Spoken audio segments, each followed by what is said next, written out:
প্রথম থেকে একটি সুস্পষ্ট জাতীয় নির্বাচনী রোডম্যাপ দাবি করে আসছে। আপনারা জানেন আমরা এটা বিশ্বভাবে দাবি করি। সুষ্ঠু নিরপেক্ষ ও অবাধ নির্বাচন অনুষ্ঠানের উদ্দেশ্যে সরকারের নিরপেক্ষতা বজায় রাখার স্বার্থে বিতর্কিত উপদেষ্টাদের বাদ দিয়ে উপদেষ্টা পরিষদ পুনর্গঠনের জন্য আমরা দাবি জানিয়েছি।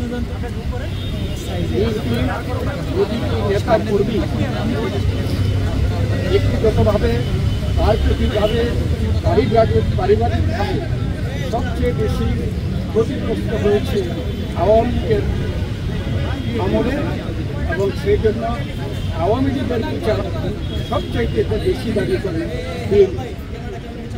এই বিচার প্রক্রিয়া কোনোভাবে অসম্পূর্ণ থাকলে বিএনপি সরকারের দায়িত্বে যখন যাবে তখন বিচারের আওতায় এনে তা বিচার বিভাগের মাধ্যমে স্বাধীন বিচার বিভাগের মাধ্যমে পরিপূর্ণভাবে সম্পন্ন করে।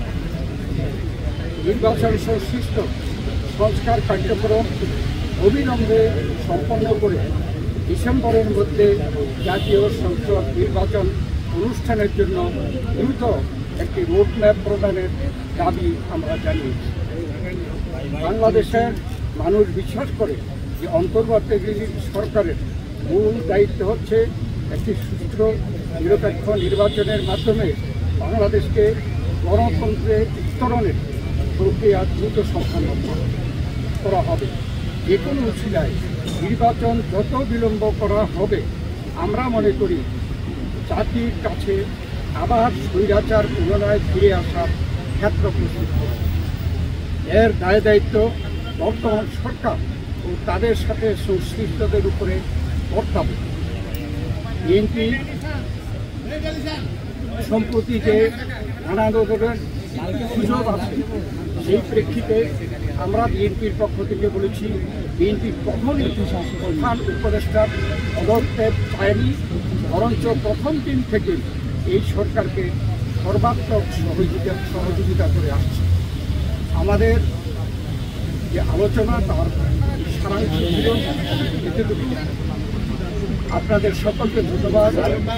আপনারা সরকারের তরফ থেকে কোনো সুনির্দিষ্ট রোডম্যাপের আশ্বাস পেয়েছেন কিনা? আপনারা যে দাবি জানিয়েছেন ওনারা কি বলেছেন?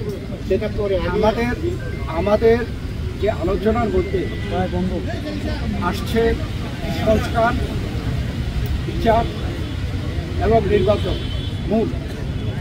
আমরা বলেছি একটার সাথে আরেকটার কোনো